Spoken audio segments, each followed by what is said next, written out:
One man, around a dozen football clubs, 5 continents, and get this, more than 1 billion fans who mostly have absolutely no idea that they're all connected. So, when Manchester City win the Premier League, you've got to realize that's not just one club celebrating. It's actually the flagship of an entire empire. Because that exact same group owns a team in New York, a team in Melbourne, a team in Japan, a team in Brazil, and honestly, a handful more that you've probably never thought about as being the exact same thing. It's called multi-club ownership. And here's the part nobody really tells you. This might actually be the single biggest shift in how football works. We're talking bigger than any massive transfer, any famous manager, or any trophy. Just to put it into perspective, today there are around 380 clubs worldwide tied together inside these ownership networks. 10 years ago, that number was fewer than 40. So how on earth did we get here? How does one billionaire end up controlling this massive web of clubs across the planet? And why is football's own governing body now frantically scrambling to stop it before two teams with the same owner meet in a European final? Well, stick with me, because by the end of this explainer, you are literally never going to watch a transfer the same way again. All right, let's dive into Section 1, City Football Group, the Blueprint. So this whole industry basically traces back to 2008, right? That's when Manchester City was bought by Sheikh Mansour bin Zayed Al Nahyan of Abu Dhabi. But the real game-changing move came a little later, in 2013. That's when they created the City Football Group. It's a holding company whose entire purpose was to own football clubs. And not just one, but many. Today, that group has full or partial ownership of around 12 clubs across 5 continents. It's kind of like a sweeping global tour. You've got Manchester City in England, New York City FC in the United States, Melbourne City in Australia. Then we jump over to Yokohama F. Marinos in Japan, Montevideo City's Chork in Uruguay, Shenzhen in China, and it keeps going. Palermo in Italy, Troyes in France, Lommel in Belgium, Girona in Spain, and Bahia in Brazil. It's a massive web, and it's always moving, with clubs being added and sometimes sold off again. The owner sits at the very top through a chain of holding companies, bringing along minority investors like the American firm Silver Lake for the ride. But make absolutely no mistake about how this is structured. It is one owner, one strategy, and many, many clubs. And here's the crazy thing. City weren't even the first to do this. But to really understand why anyone goes out and builds an empire like this, reaching over 1 billion fans worldwide, we have to ask the obvious question. What is actually in it for the billionaire? Which brings us to Section 2. Why does this model exist? Look, owning a single football club is a notoriously bad business. They're crazy expensive, they're super emotional, and honestly, most of them just lose money. So why on earth would you want to own 10 of them? Well, because once you own 10, the math completely changes. You basically stop thinking like a stressed out fan, and you start thinking like a private equity fund. You discover the magic of corporate synergy across multiple assets.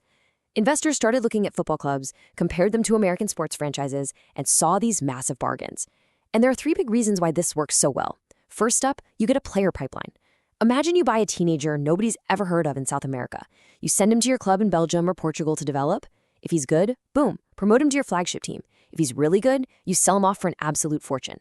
Since you own every step of that journey, you capture every single bit of that value. The second reason is having a global scouting net. When you have eyes on the ground in 11 different countries, you're spotting the next superstar before your rivals even know his name. Your network literally becomes your radar. And the third reason, shared everything.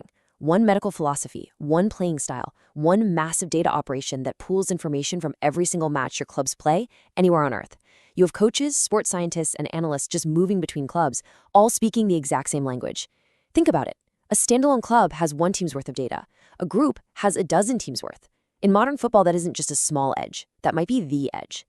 Now, I want you to hold on to that player pipeline idea for a second, because there's one company that turned it into a machine that's arguably more ruthless and successful than anyone else.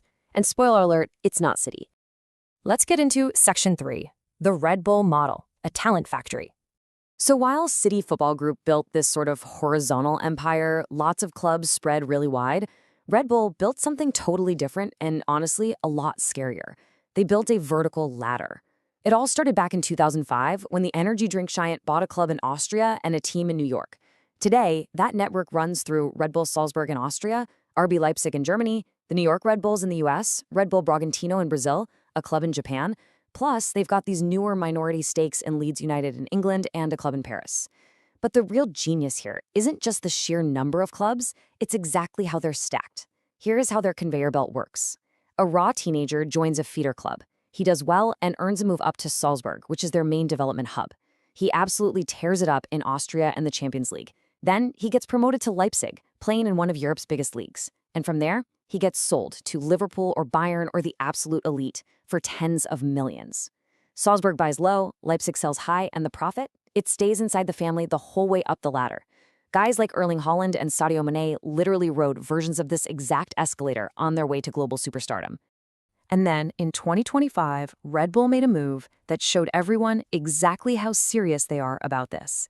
They brought in one of the most respected managers in the world to sit above all of their clubs as the global head of soccer, overseeing the entire network all at once.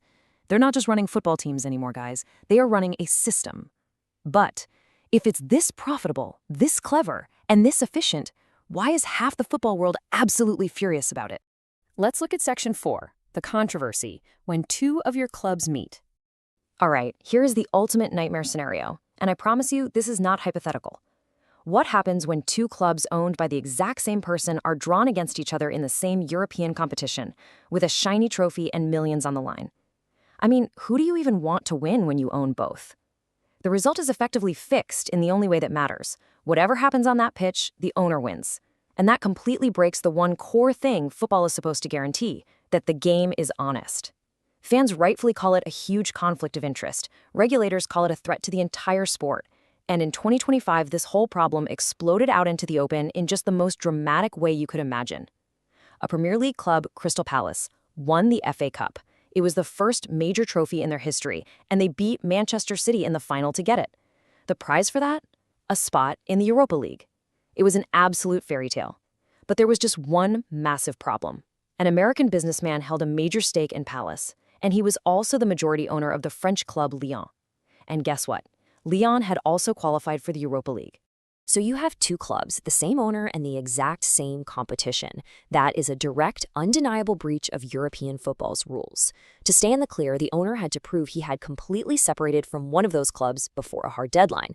But they missed it. He frantically scrambled to sell his Palace stake, but it was just too late. So the governing body stepped in and made its call. The club that finished higher in its domestic league got to keep the Europa League spot. The other one? Demoted. And the one that got demoted was Crystal Palace. The cup winners, they were booted down to the third-tier competition, and another English club just got promoted right in their place. Palace fans were absolutely stunned. They called it a dark day for football. The club appealed to the sport's highest court and they lost. The ruling was absolutely brutal in its clarity. They basically said the rules don't bend, and the owner had decisive influence over both clubs, regardless of whether he was actually running them day-to-day or not. Think about that for a second. You can win a major trophy out there on the pitch and then literally lose your reward in a corporate boardroom, all because of who also happens to own your club. That is the cold, harsh reality of the multi-club era. Moving on to Section 5, UEFA strikes back. So naturally, football's authorities are absolutely fighting back against this. The core rule they use is pretty simple in spirit. No single party can have decisive influence over more than one club in the same European competition. Basically, if you cross a roughly 30% ownership threshold in two clubs that are in the same tournament, you've got a major problem. Now, for years, owners actually found a pretty clever workaround for this. It was called the blind trust. When two of your clubs both qualified, say, like City's Manchester and Girona both making it into the Champions League, you would just temporarily hand over control of one of them to an independent trustee. So, on paper at least, you weren't in control. And for a while, it totally worked. The clubs played, everyone just kind of moved on. But here's the massive shift that really matters for the future. The authorities have now clearly signaled that the blind trust is just an exception. It's a temporary fix, not some permanent escape hatch they're just going to keep approving forever. And those 2025 court rulings, they went even further. The standard now isn't just about whether you actually interfered. It's whether you could. Potential influence is completely enough to get your team thrown out. It's substance over paperwork. They've even forced rival-owned clubs into strict transfer bans with each other. No swapping players, whether it's direct or indirect, while the conflict of interest is live. So, yeah, the screws are definitely tightening. Finally, let's look at Section 6, the future of football. So let's zoom all the way out for a minute. If we look back a decade ago to 2012, fewer than 40 clubs globally were part of these networks. Fast forward to 2022, and that number jumped to around 180. And today, as of 2026, We're looking at roughly 380 clubs worldwide, controlled by more than 100 different ownership groups. In Europe's 5 biggest leagues, close to half of all clubs now have a foot in some sort of multi-club structure. Guys, this isn't just a trend anymore. This is literally the new architecture of the sport. And honestly, this is exactly why the regulators probably can't fully stop it. And maybe they don't even really want to, because those same authorities who are busy celebrating record revenues, well, they know that this massive investment is pouring straight into the game. In just a single recent year, there were over 100 club investment deals. The money fueling multi-club ownership is the exact same money that's building state-of-the-art stadiums, new academies, and growing the women's game. The regulators aren't trying to kill the model entirely, they're just trying to contain it. They want to make sure that when your 2 clubs are good enough to meet in Europe, they literally can't. It's essentially damage control on a massive tidal wave. And here is what this all means for you, the fan. The next time your club signs some promising kid from abroad, you've got to ask yourself, did we actually go out and scout him, or did he just get conveniently moved within the family? When your club sells its absolute best player suspiciously cheaply, ask yourself, cheap to whom? When a tiny club suddenly gets an influx of cash and a wealthy foreign owner, you need to understand what it probably is. It's not the main event. It's a node, a feeder, just a cog in a massive machine whose flagship team plays 1,000 miles away. Now, there's definitely a real upside here. Smaller clubs get much-needed investment they'd never have found on their own. Young players get clear, structured pathways right to the top, and the game itself gets richer and far more global. But there is a serious cost, and it's the one we all need to be watching closely. When a dozen different clubs answer to just one corporate boardroom, football really starts to look a lot less like a passionate competition between independent rivals and more like a financial portfolio, just assets meant to be optimized. And the one existential question the sport really hasn't answered yet is exactly the one we started with. When the owner always wins, is it still a fair game? That is the question the next decade of football absolutely has to answer. Multi-club ownership is here, it is growing fast, and it is not going anywhere. The only real fight left is over the rule book. And right now, the umpires are still a step ahead of the referees. If this explainer opened your eyes to what's really happening behind your favorite club, do me a favor and subscribe, because the people building these empires aren't slowing down anytime soon, and neither are we. I'll see you in the next one.